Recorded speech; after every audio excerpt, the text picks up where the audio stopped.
The Guinean government sent shockwaves through the mining world with a decisive move. This bold action has been the talk of the global mining community, sparking debates and discussions among industry experts and stakeholders alike. The implications of this decision are far-reaching, affecting not just the local economy but also international markets. On 15 May 2025, it announced the revocation of 46 mining licenses. This unprecedented move was part of a broader strategy to overhaul the mining sector, which has long been plagued by corruption and mismanagement. The government's announcement was met with a mix of surprise, skepticism, and cautious optimism. These licenses, encompassing valuable resources like bauxite, gold, diamonds, and graphite, were declared invalid. The affected companies, many of which are major players in the global mining industry, now face an uncertain future. The revocation aims to ensure that the exploitation of these resources benefits the Guinean people more directly, rather than lining the pockets of foreign corporations.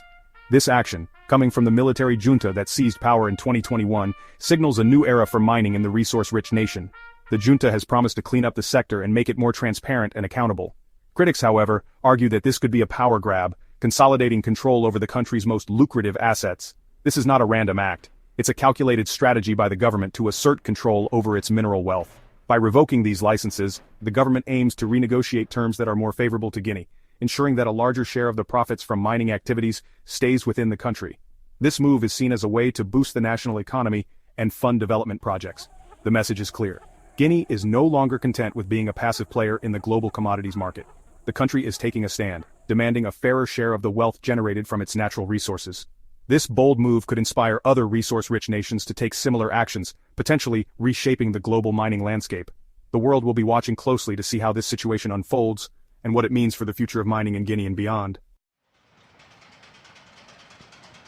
The junta's motivation is rooted in a desire for order and accountability.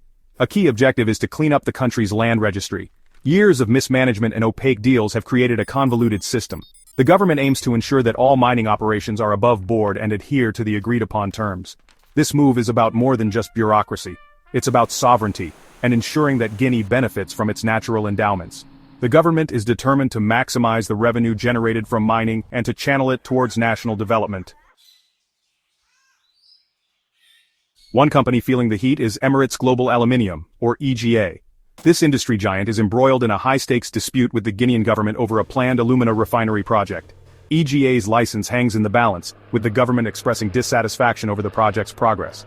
The EGA case is a stark reminder that no company, however large, is immune from the government's scrutiny. The message is clear: deliver on your promises or face the consequences.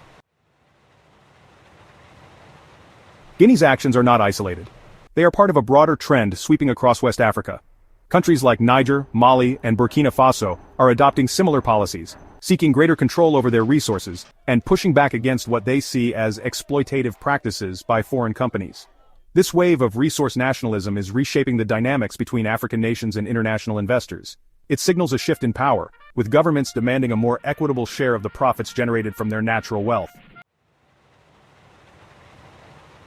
While the headlines focus on the high-profile case of EGA, the reality is that the license revocations primarily impact smaller, often underperforming operations. Major bauxite producers, the backbone of Guinea's mining sector, remain largely unaffected. This targeted approach suggests a degree of pragmatism from the junta. They are keen to assert control and optimize revenue but are also mindful of the need to maintain stability in a crucial sector of the economy. Despite the shakeup in the mining sector, Guinea's bauxite production is booming. The country has become a powerhouse in the global bauxite market, thanks to its rich deposits and strategic investments. Bauxite, the primary ore for aluminum, is essential for various industries, from aerospace to consumer electronics. Guinea's bauxite reserves are among the largest in the world, making it a key player in the supply chain. In 2024, the country extracted approximately 137 million tons of bauxite, a significant increase from previous years. This surge in production is not just a matter of quantity, but also of quality. The bauxite extracted from Guinea is known for its high aluminum content, which makes it highly sought after by refineries around the world, exporting 146 million tons. This impressive export volume underscores Guinea's critical role in meeting global demand. The country's ports are bustling with activity as ships are loaded with bauxite destined for markets in Asia, Europe, and North America. The efficient logistics and transportation networks ensure that the bauxite reaches its destinations promptly. This represents a tenfold increase over the past decade, highlighting the rapid growth and development of the mining sector in Guinea. The government has implemented policies to attract foreign investment, streamline operations, and enhance production capabilities. These efforts have paid off, as evidenced by the exponential growth in bauxite output. a testament to Guinea's emergence as a leading supplier of this vital aluminum ore. The country's strategic location and abundant natural resources have positioned it as a crucial player in the global bauxite market. Companies from around the world are investing in Guinea, drawn by the promise of high-quality bauxite and favorable business conditions. This surge in production is driven by a combination of factors, including technological advancements, skilled labor, and supportive government policies. The development of infrastructure projects such as new railways and ports has also played a significant role in boosting production and export capabilities, including high global demand and significant investments in infrastructure projects like the Trans-Guinean Railway, which is set to revolutionize the transportation of bauxite. This ambitious project aims to connect the mining regions with major ports, reducing transportation costs and increasing efficiency, which aims to improve the transportation of bauxite from mines to ports. The railway will not only facilitate the movement of bauxite but also stimulate economic growth in the regions it traverses. As Guinea continues to expand its mining operations and infrastructure, it is poised to maintain its position as a leading bauxite producer for years to come. The license revocations, coupled with the government's hard line against EGA, point to a long-term strategy. This strategy is not just about immediate gains or short-term political victories. It is a comprehensive plan aimed at reshaping the entire mining sector in Guinea. The government is taking a firm stance, signaling to both domestic and international stakeholders that the era of unchecked exploitation is over. This move is part of a broader vision to ensure that the country's vast mineral resources are managed in a way that benefits all Guineans, not just a select few. The junta is determined to maximize state control over Guinea's mineral wealth and ensure that mining benefits the nation as a whole. This involves not only regulating the activities of foreign mining companies but also investing in local infrastructure and workforce development. By doing so, the government aims to create a more equitable distribution of wealth and opportunities. The focus is on building a sustainable mining industry that can support the country's economic growth for generations to come. This goes beyond simply increasing revenue. It's about creating a robust economic framework that can withstand global market fluctuations. The government is looking at ways to diversify the economy, using the revenue from mining to invest in other sectors such as agriculture, education, and healthcare. This holistic approach is designed to reduce the country's dependency on a single industry and create a more resilient economy. The government is also focused on promoting responsible and sustainable mining practices. This includes implementing stricter environmental regulations and encouraging companies to adopt eco-friendly technologies. The aim is to minimize the ecological footprint of mining activities and ensure that the natural environment is preserved for future generations. Initiatives such as reforestation and land reclamation are being prioritized to restore areas that have been degraded by mining. They are particularly concerned about the issue of selective extraction, where companies focus on high-grade ore, leaving behind lower-grade reserves that are more costly to process. This practice not only depletes the most valuable resources quickly but also leaves a significant amount of potential wealth untapped. The government is working on policies to ensure that mining companies are held accountable for the full spectrum of resources they extract, promoting a more balanced and efficient use of the country's mineral wealth. Addressing this imbalance is crucial for the long-term viability of Guinea's mining sector and for minimizing its environmental impact. By encouraging the processing of lower-grade ores, the government hopes to extend the life of mining operations and reduce waste. This approach also has the potential to create additional jobs and stimulate technological innovation in the mining industry.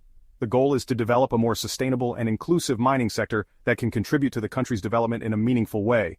The military government's actions are a gamble. They risk alienating foreign investors and disrupting a key sector of the economy. However, the government believes that the long-term benefits of a more controlled and sustainable mining industry outweigh the short-term risks. By taking a proactive approach to resource management, the government aims to create a more stable and prosperous future for Guinea. This involves not only regulating the activities of mining companies, but also investing in the development of local communities and infrastructure. The military government's actions are a gamble. They risk alienating foreign investors and disrupting a key sector of the economy. However, they are also a bold statement of intent. The government is sending a clear message that it is committed to taking control of the country's resources and ensuring that they are used for the benefit of all Guineans. This involves making tough decisions and taking decisive action to protect the country's interests. They risk alienating foreign investors and disrupting a key sector of the economy. However, they are also a bold statement of intent.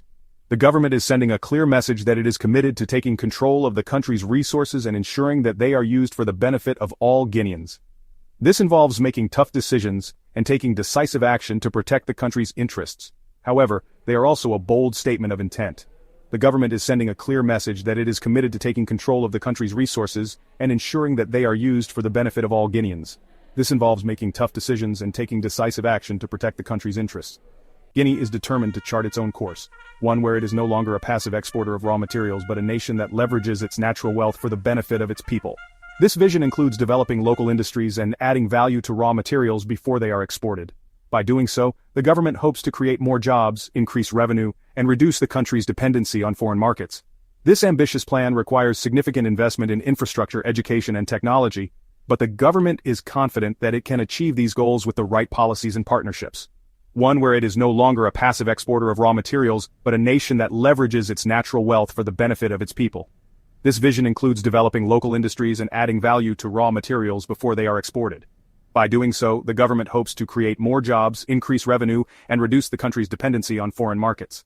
This ambitious plan requires significant investment in infrastructure, education, and technology, but the government is confident that it can achieve these goals with the right policies and partnerships.